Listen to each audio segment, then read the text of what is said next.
Bharatiya Janata party की 2 दिवसीय कार्यशाला का आयोजन सोलन जिला के बद्दी में आज और कल अर्थात 5 और 6 नवंबर को संपन्न होने जा रहा है, जिसमें प्रदेश के प्रभारी श्रीकांत शर्मा जी, सह प्रभारी संजय टंडन जी, नेता प्रतिपक्ष श्री जयराम ठाकुर जी, संगठन महामंत्री श्री सिद्धार्थन जी और मैं स्वयं इस प्रकार प्रदेश के हमारे श्रेष्ठ कार्यकर्ताओं का अलग अलग सेशन के माध्यम से वर्ग होगा।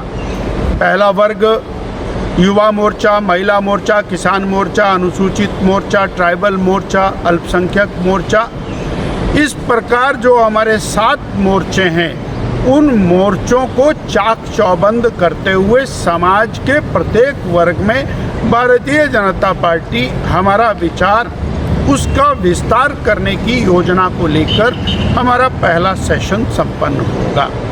दूसरे सेशन में प्रदेश के समस्त पदाधिकारी, अध्यक्ष, उपाध्यक्ष से लेकर के मीडिया, सह मीडिया, सोशल मीडिया, आईटी, ये सभी लोगों का एक बड़ा प्रशिक्षण वर्ग होगा।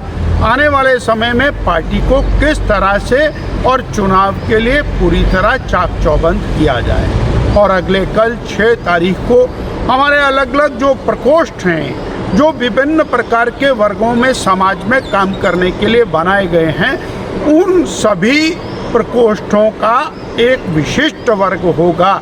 हम समाज में कैसे एंटर करें, कर्मचारियों में, पूर्व कर्मचारियों में, वरिष्ठ नागरिकों में, पूर्व अध्यापकों में, इसी प्रकार हम व्यापारियों में, समाज के अलग अलग वर्गों में किस प्रकार से भारतीय जनता पार्टी के कार्य का विस्तार हो, उसकी संपूर्ण योजना।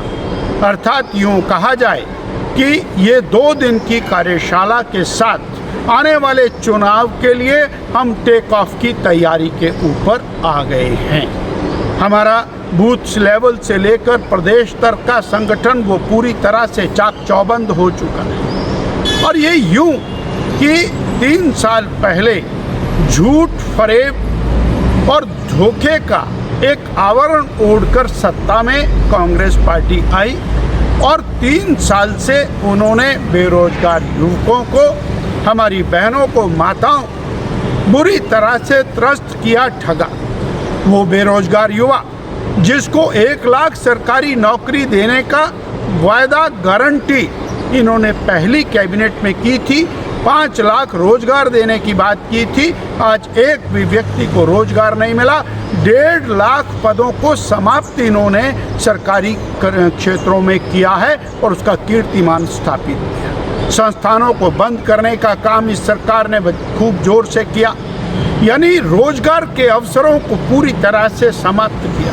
28 लाख बहनें आज भी 1500 रुपया महीना की इंतजार कर रही, यानी लगभग 50,000 रुपया एक बहन के ऊपर, बहन का कर्ज सरकार के ऊपर चढ़ गया है। इसी प्रकार से किसानों के साथ इन्होंने धोखा किया। बड़ी मात्रा में लोन लेने के बाद, कर्ज लेने के बाद भी हिमाचल प्रदेश का विकास पूरी तरह से ठप हो गया। सारी सड़कें टूटी हुई हैं, पेयजल योजनाएं टूटी हुई हैं। आपदा का प्रबंधन जिस और गलत तरीके से किया गया, हजारों परिवार आज भी बेघर होकर के बैठे हुए हैं। आपदा प्रबंधन के अंदर भाई भतीजावाद, सरकार के संचालन में भाई भतीजावाद, यूँ कहा जाए कि ये सरकार आज तक के इतिहास की सबसे निकम्मी सरकार है। उसको पूरी तरह उखाड़ फेंकने के लिए भारतीय जनता पार्टी इन 2 दिन की कार्यशाला में अपने आप को चाक चौबंद करने की तैयारी कर रही है।